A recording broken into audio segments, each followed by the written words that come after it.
Great. Thank you all for joining us today for today's democracy webinar. We're going to be talking about our democracy project and also some trends and bill tracking that we've seen.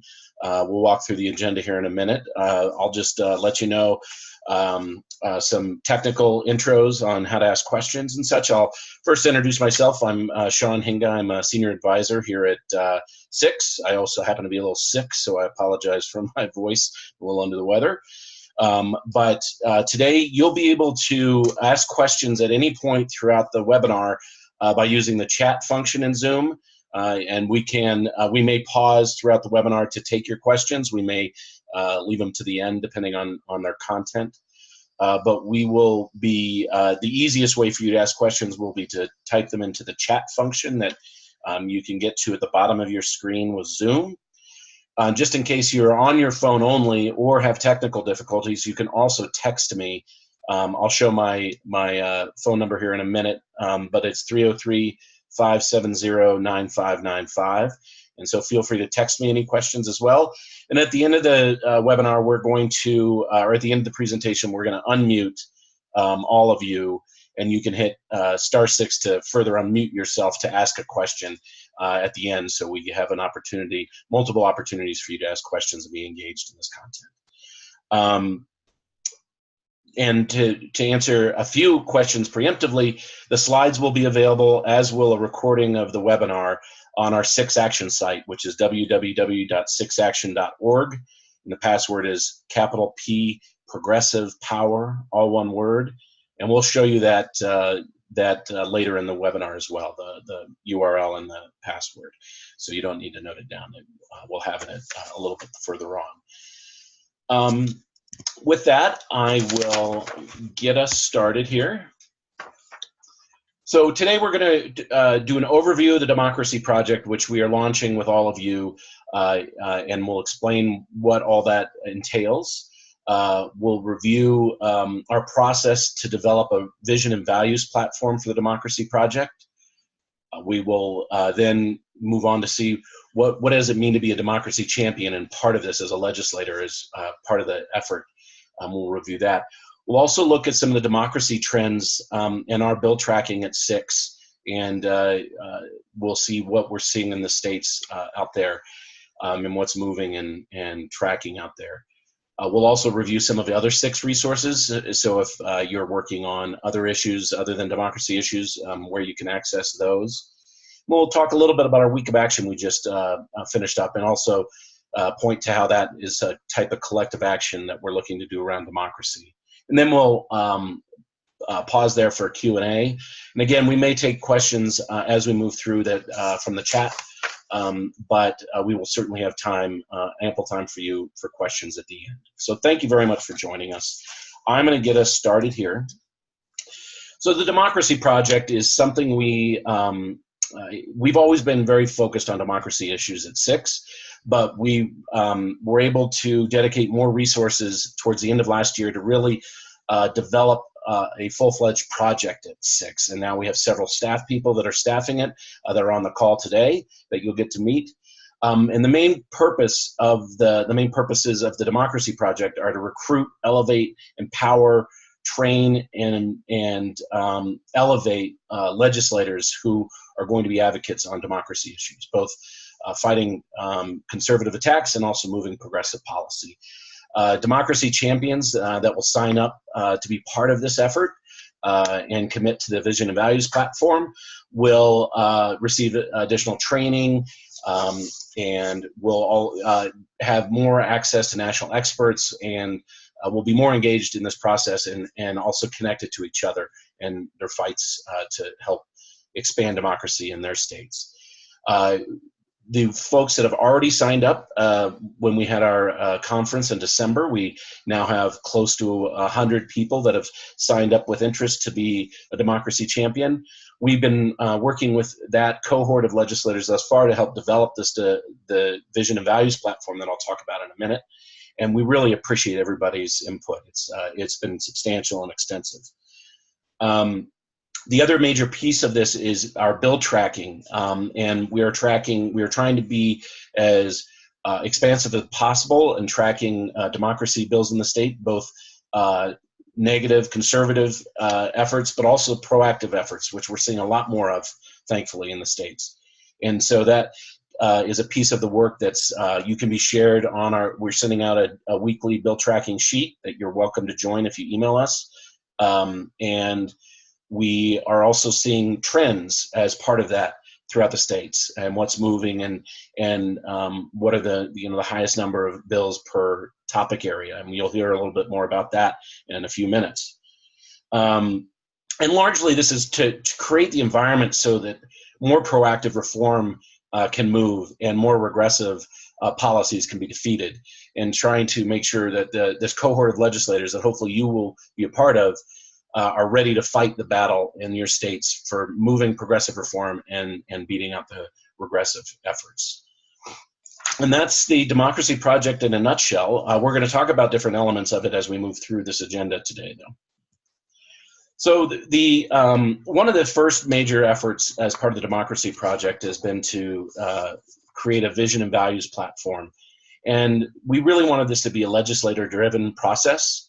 And so what we did is at a meeting preceding our conference this year, we had a meeting with legislators that about 80 attended. That provided the initial input. We were asked several questions. We took detailed notes on everybody's input and everybody's thoughts, and that created the first draft of the Democracy Project Vision and Values platform.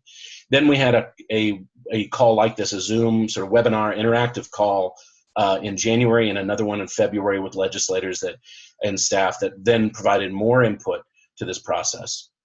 And then we also did something similar with partners just a few weeks ago, democracy partners, folks that work in this space from a advocacy and think tank position. And we took all of that input to create this final draft of the Vision and Values platform that we'll be sending out tomorrow as a follow-up to this webinar. So you'll see the full extent of it at that point.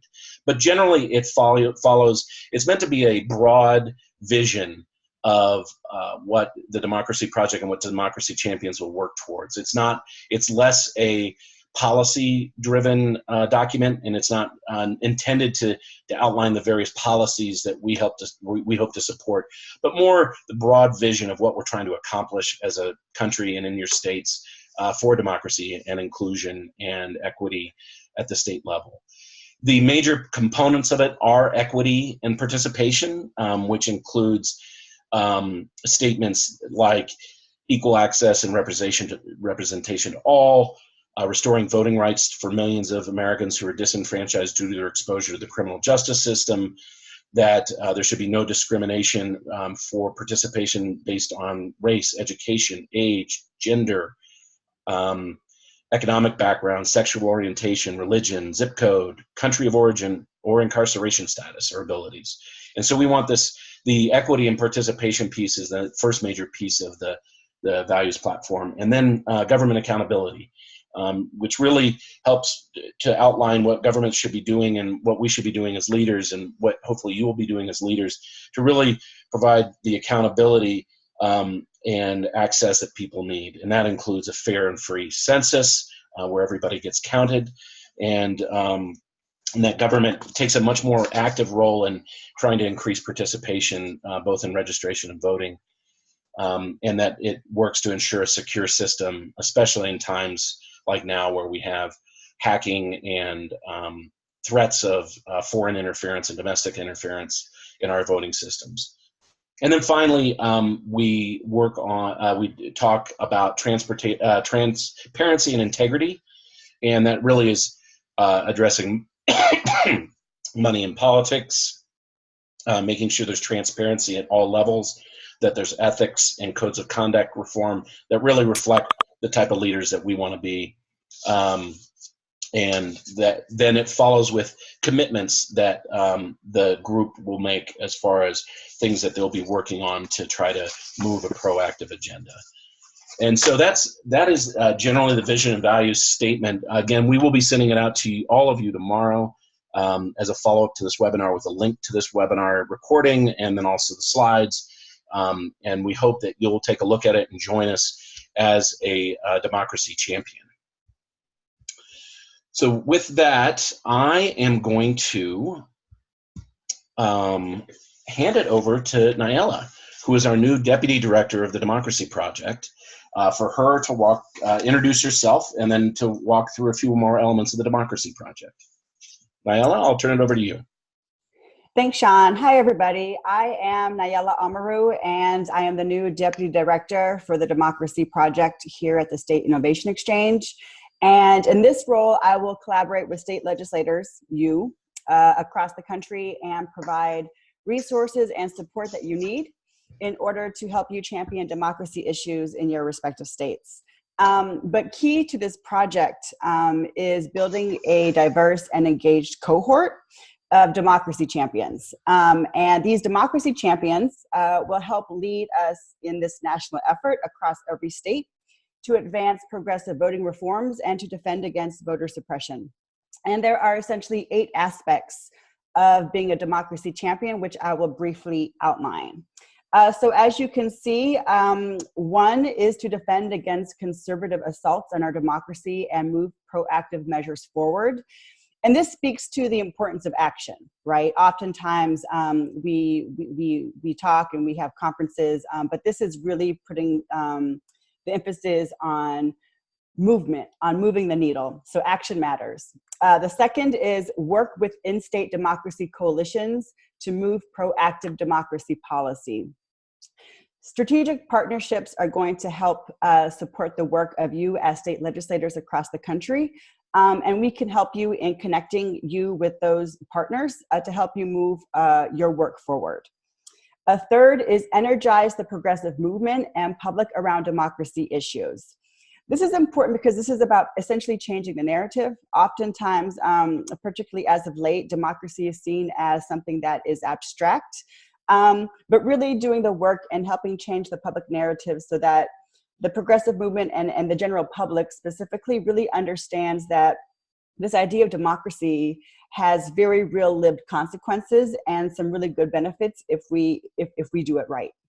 Number 4, gain access to exclusive 6 virtual and in-person democracy trainings. This is essentially helping build your expertise and your skill sets as a state legislator to, again, help you do your job better. And we are committed to helping you provide, we are committed to providing you with those trainings that will help you be more effective and help you support your work when it comes to democracy issues. Then it is agree to sign on to letters and statements. This is basically, again, following in on this idea of engagement, of being able and willing to sign on to letters and statements regarding democracy and against voter suppression. Work with 6 to elevate your voice on democracy issues. Help us help you. Consistent communication with you, with partners, and with us here at 6. It all helps inform our work and helps us to support you in more efficient and effective ways, and also helps us to amplify your voice and highlight the work that you're doing in your respective states. Agree to take action on democracy issues. Again, engagement is key in this project. And so there's just a commitment to agreeing to continue to participate as consistently as you can as we go through this project. And lastly, share your expertise with your colleagues. Each one teach one. Part of this coalition, some state legislators have been in office for many, many years. Some, this is their first session, and everyone is coming into this arena and to this project with a different level of skill sets and expertise.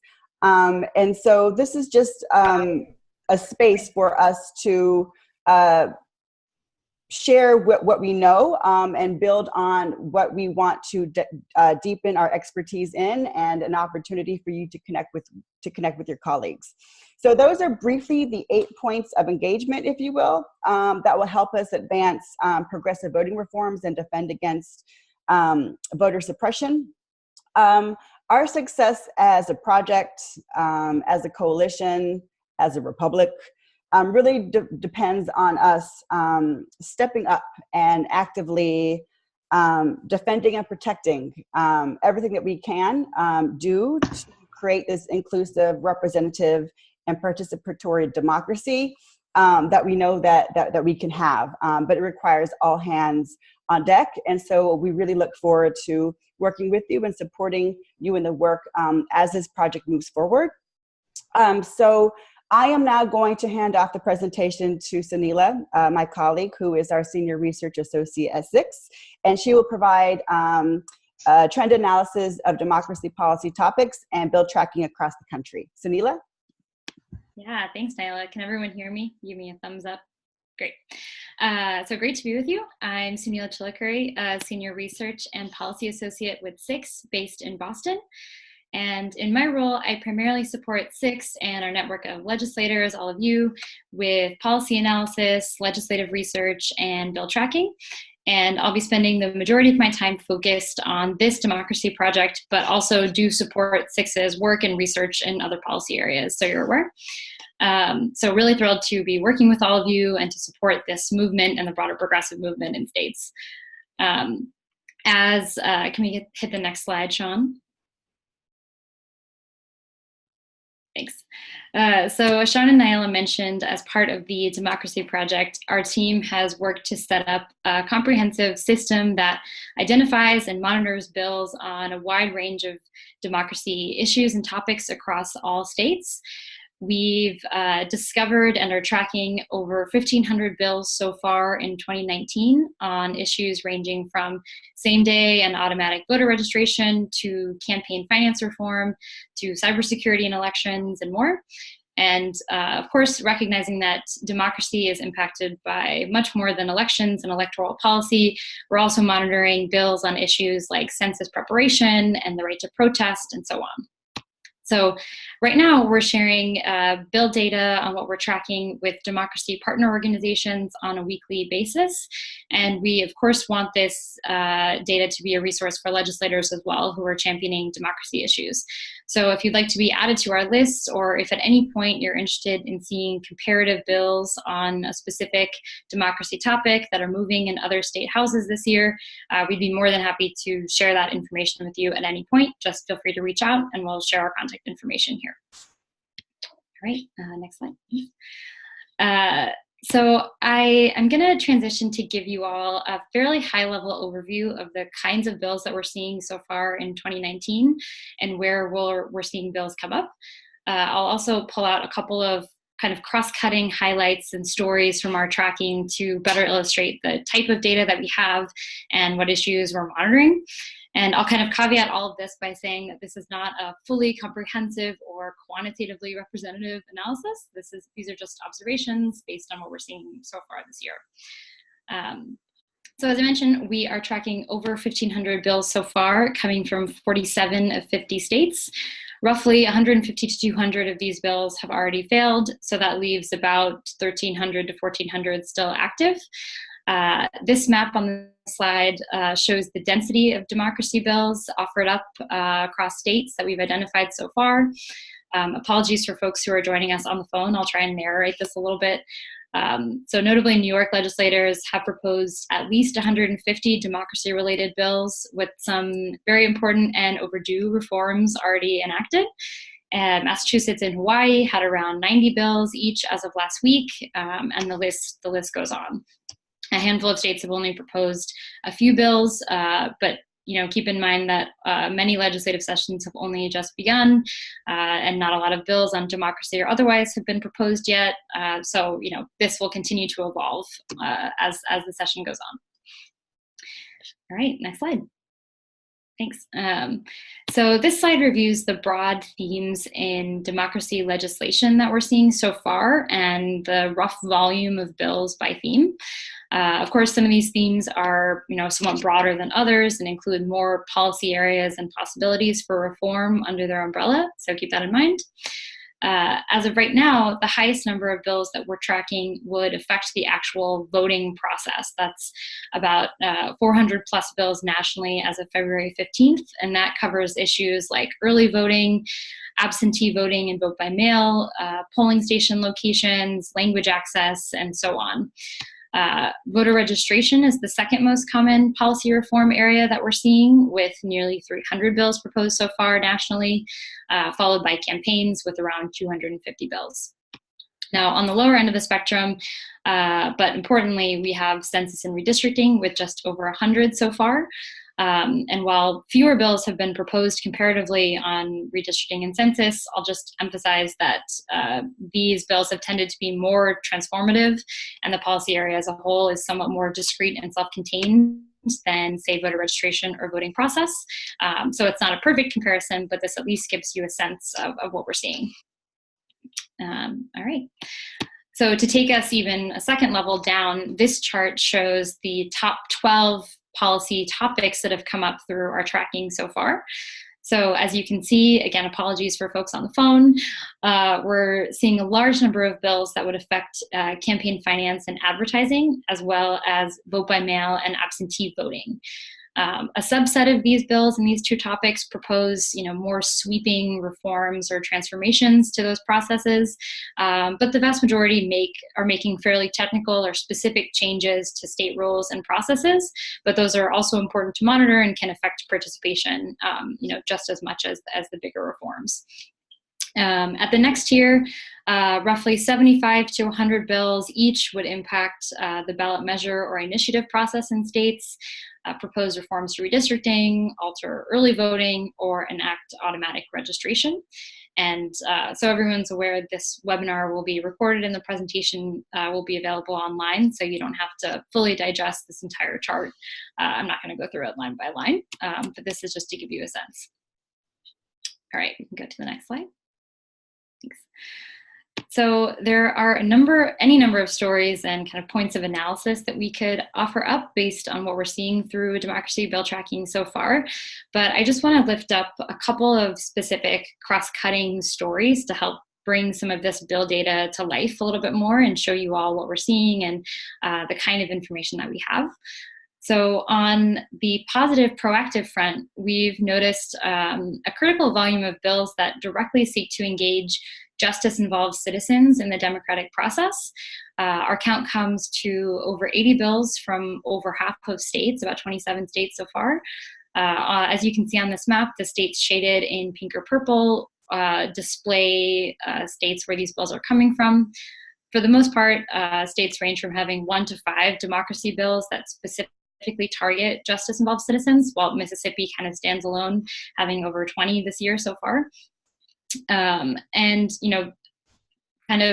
one would assume, the majority of these bills focus on directly restoring rights for returning citizens with felony convictions. But legislators are also experimenting with new ways to engage and empower these voters. So, for example, we've noticed over a dozen bills that would require correctional facilities and election authorities to facilitate absentee voting for eligible individuals being held in jails. A number of bills propose targeted civic and voter ed for incarcerated or returning citizens. We found about 8 different proposals to abolish and address prison gerrymandering and to instead count incarcerated people in their home districts for redistricting purposes. And a small set of bills would take the leap and propose requiring correctional facilities to engage in automatic voter registration. So next, I'll highlight a couple of specific examples of bills that we're seeing. So a bill we're tracking from West Virginia recently passed the state Senate and would require correctional officers to inform returning citizens of their restored voting rights status and to provide them with a voter registration form. A bill in Maryland would require election officials to create a dedicated voter ed curriculum and to facilitate absentee voting for eligible detainees. So this includes folks who are being held pre-trial, or people convicted of misdemeanors who aren't disenfranchised. And then finally, a proposal in Massachusetts would take the leap of integrating the Department of Corrections into the state's AVR system, which is being developed. So that's just kind of a sample to give you a flavor of some specifics that we're seeing out there. And now we'll move on to kind of the negative side. So we also definitely want to call attention to trends emerging on the defensive side. There's a lot of exciting momentum for pro-voter reforms, but new and old strategies to suppress voter participation and citizen engagement broadly, or to undo positive democracy reforms, have continued to pop up, of course, across the country. While we have identified bills that would hinder participation in fairly familiar ways that this community, will recognize readily, such as voter ID requirements or restrictions on early and absentee voting, we also want to call out some regressive trends and tactics that folks might be a little less familiar with, or that might not have cropped up in your states just yet. So we are specifically concerned about a slate of bills that would impose new restrictions on the ballot measure or initiative processes in states that provide for it. And in many cases, these policies appear to be direct retaliation for progressive initiatives passed by voters during the 2018 election. Lawmakers have also started to propose restrictions and harsher penalties on protesters and on free speech, often lifting language directly from conservative model bills from groups like ALEC and the Goldwater Institute. So we have a couple examples on the next slide. So to kind of further illustrate, we're tracking these two bills from Arizona and Indiana, which kind of illustrate what these tactics might look like. There are dozens of other examples and iterations out there that we could share if folks are interested.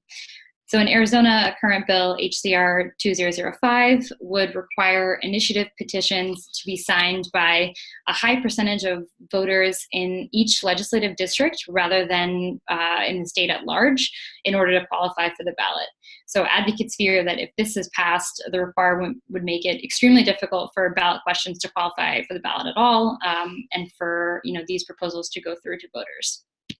In Indiana, on the right to protest front, SB 471, which recently passed the state Senate, would establish harsh criminal penalties on individuals who interrupt the operations of critical infrastructure facilities. And these facilities typically include transportation, communication, and power facilities. And the overall strategy behind these critical infrastructure bills appears to target environmental protesters, such as those who mobilized around the Dakota Access Pipeline. So a few things to be aware of, both on the positive and on the negative front, but we hope this kind of provides you with a little bit of a picture of what we're seeing out there. Go to the next slide. So to wrap up with bill tracking, I know I've been talking for a while.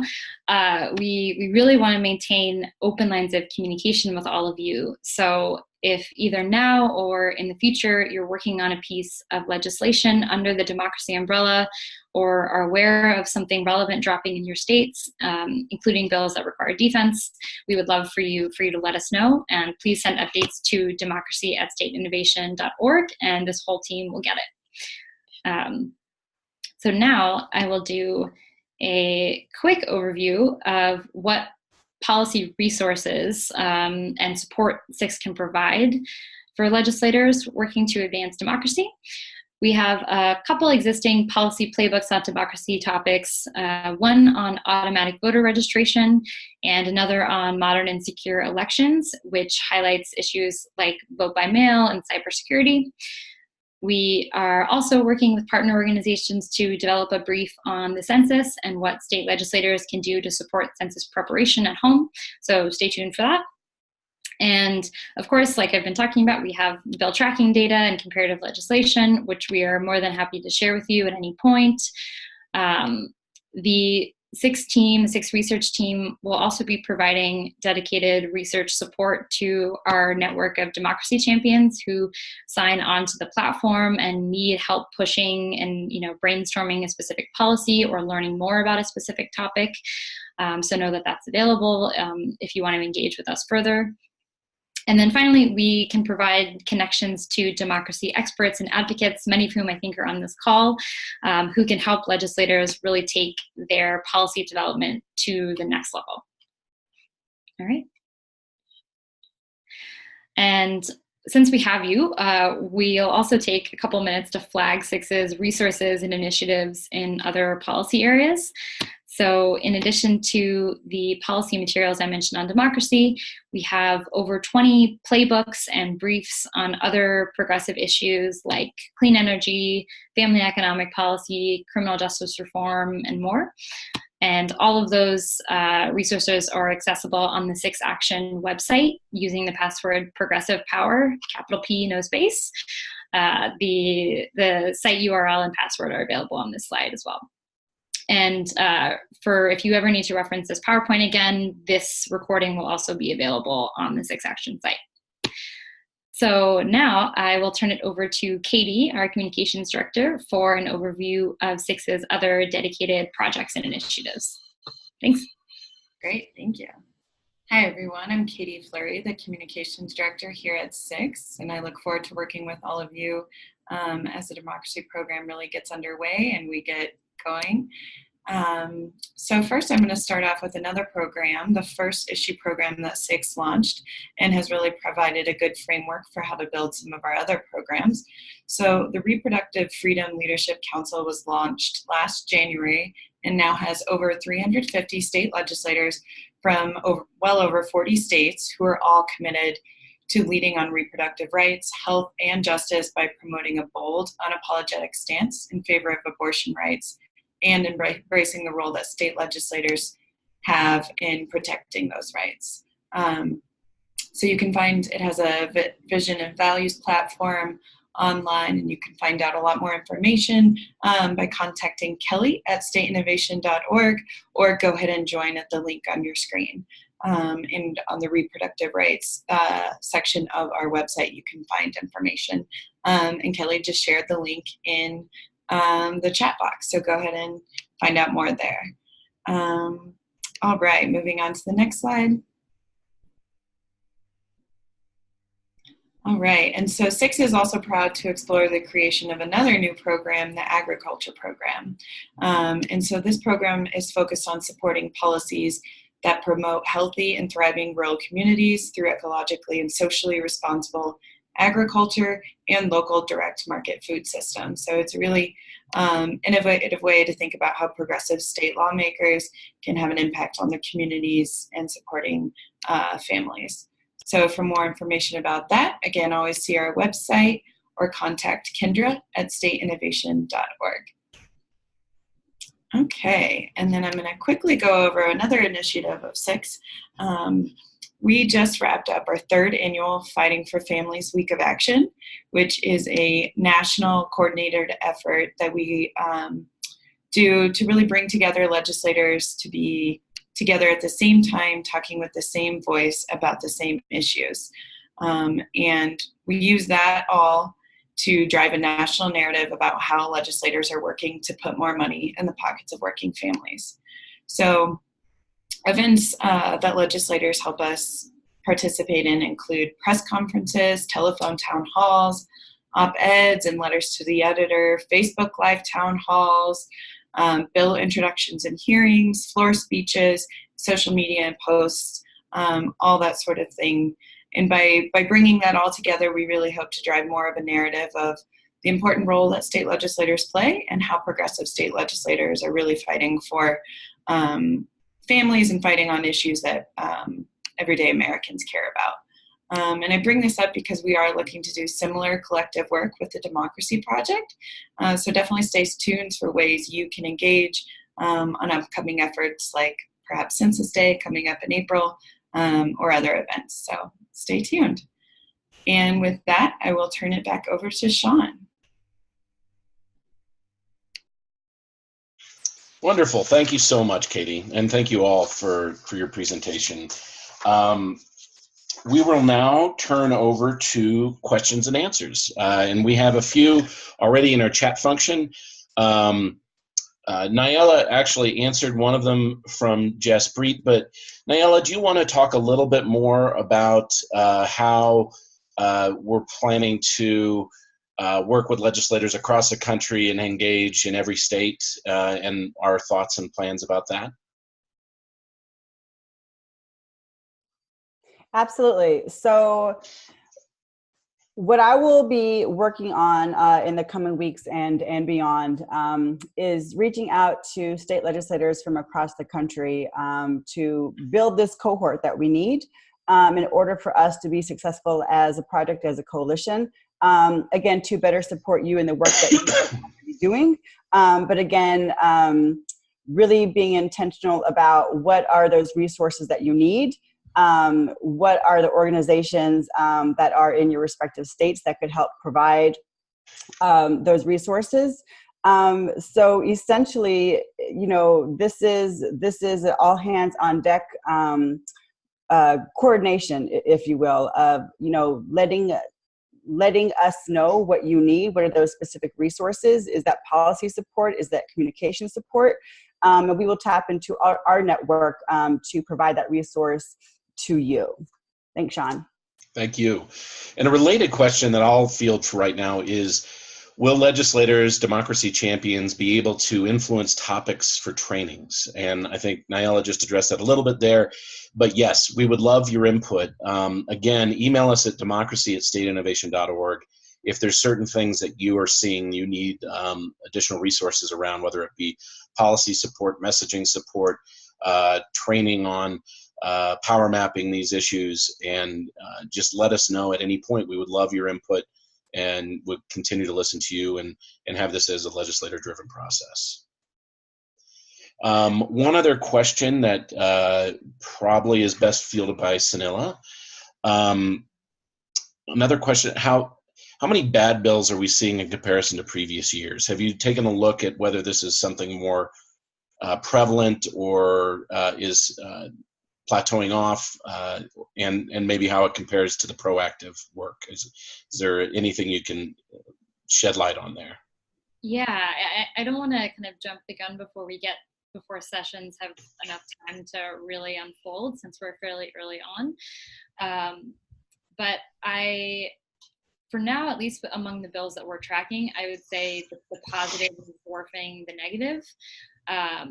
But that's not to say that some of the negative bills don't have more potential political power or potential to actually move in states. We're seeing a ton of really positive reforms, but not all of them are in states where they're necessarily likely to actually be passed or taken up. So I'm happy to do actually a little more digging onto that specific question to compare from previous years, which isn't something I've looked into too much yet, and to share around with this group if useful. Great, thank you. One other question we have, if a legislator becomes aware of voter suppression bill, how can SIX help defend against it? And perhaps I'll take that for now.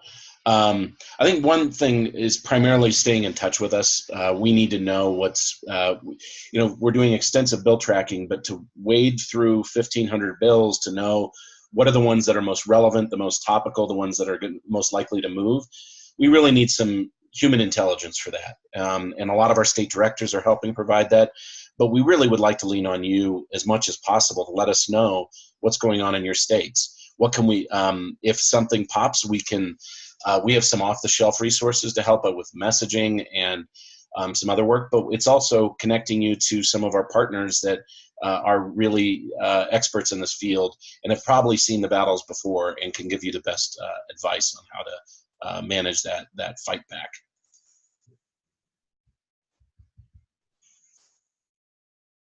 One other question is, how does a legislator become a democracy champion? And for now, we're going to set up a web form so folks can sign up. But for now, you can just email us at democracy@stateinnovation.org and let us know that you'd like to be part of the Democracy Project and a champion. And really, Nayala went through this all, but it is really your willingness to engage on the issues and with us is what makes you a democracy champion, and really being an active participant in this project. And so just email us. We would love for you to join this cohort, and we will be sending out more information again as a follow-up to this webinar to let you know how you can sign up.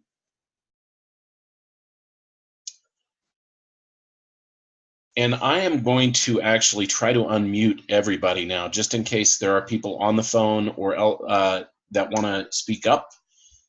And just give me a few moments to do that here.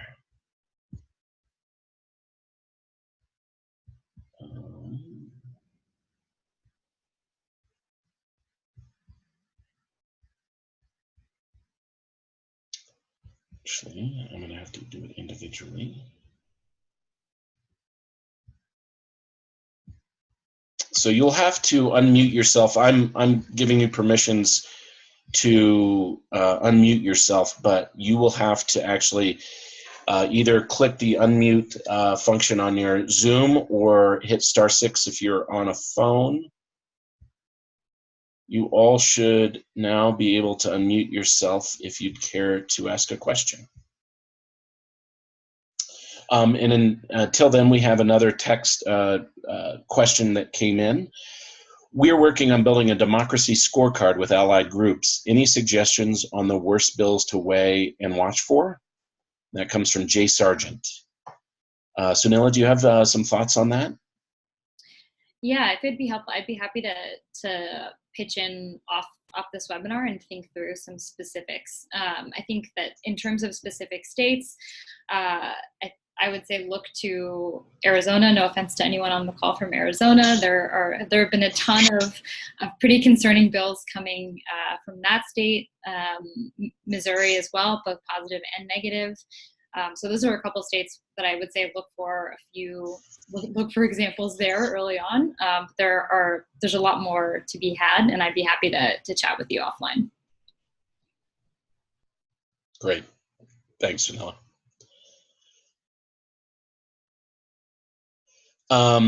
Another question is, can legislators get support around things like drafting an op-ed on democracy issues? If so, how? And I'll take that for now. I think as part of being a democracy champion and signing up, you'll get access to more support from us. That'll allow us to really help you with communication support. Will help us help you with policy support, messaging support, and so it's a good place for you to sign up and be part of the Democracy Project as a champion, and then you'll be able to get access to more resources and support around these issues. We just had another question coming from Jaspreet at BISC. To help answer the question about whether there are more attacks this year, the number of attack bills related to the ballot measure space is up slightly from the past few years. In 2017 and 18, there were over 100 pieces of legislation introduced. So far in 2019, there have been 78 bills introduced. So that's just an example of some increased traffic on negative or conservative bills. So thanks for that, Jaspreet. Appreciate it. We actually really value our relationship with our partners. BISC is one of them that we work with on bill tracking around ballot measure issues. But all of our partners in the democracy space have been really supportive and helpful in development of the Vision and Values platform, and will be there to be resources for all of you.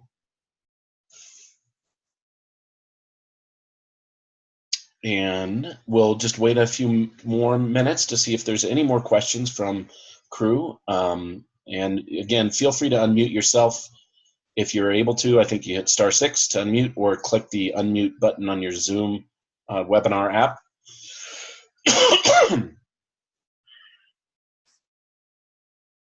And another question is, will legislators in red states get support that are different from those in blue states? And I think in general, the tactics are necessarily different in defending versus promoting progressive policies. And we try very hard at SIX to service folks that are on both the defensive and offensive side. But one of the things we hope to do a lot more of with this project going forward is regional and state-based trainings and state-based strategy sessions. And we'll also be very present at NCSL this year. We're still in our planning phases on what we're going to do. But if you're planning to be at NCSL, just know that we will have some programming there. We'll probably be focused on strategic thinking versus breakouts and plenary sessions, but more how can we be strategic about approaching these issues at the state level, both red and blue states.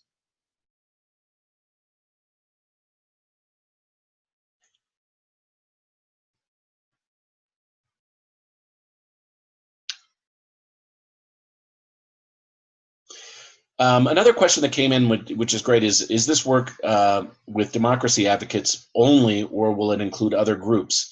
And one of the things that we're seeing, thankfully, in the progressive movement in the past few years is a deeper understanding of how democracy issues impact other issues.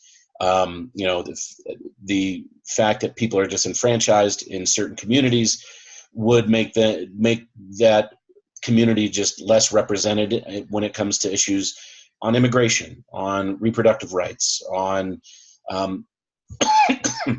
environmental issues. The list goes on.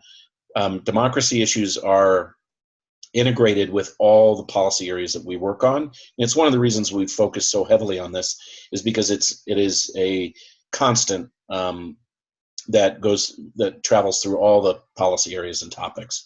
And so we look forward to working with other areas. In fact, Planned Parenthood spoke at our planning meeting in December, and that was to show how important democracy issues are to the reproductive rights community, because if we don't have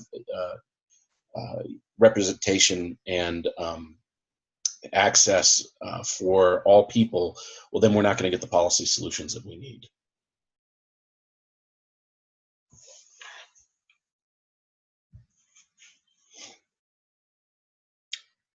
And with that, if no other questions are out there, I just want to ask the rest of the panelists, are there any issues you'd like to send us off on? Is there anything, final thoughts that you'd like to lend to the participants?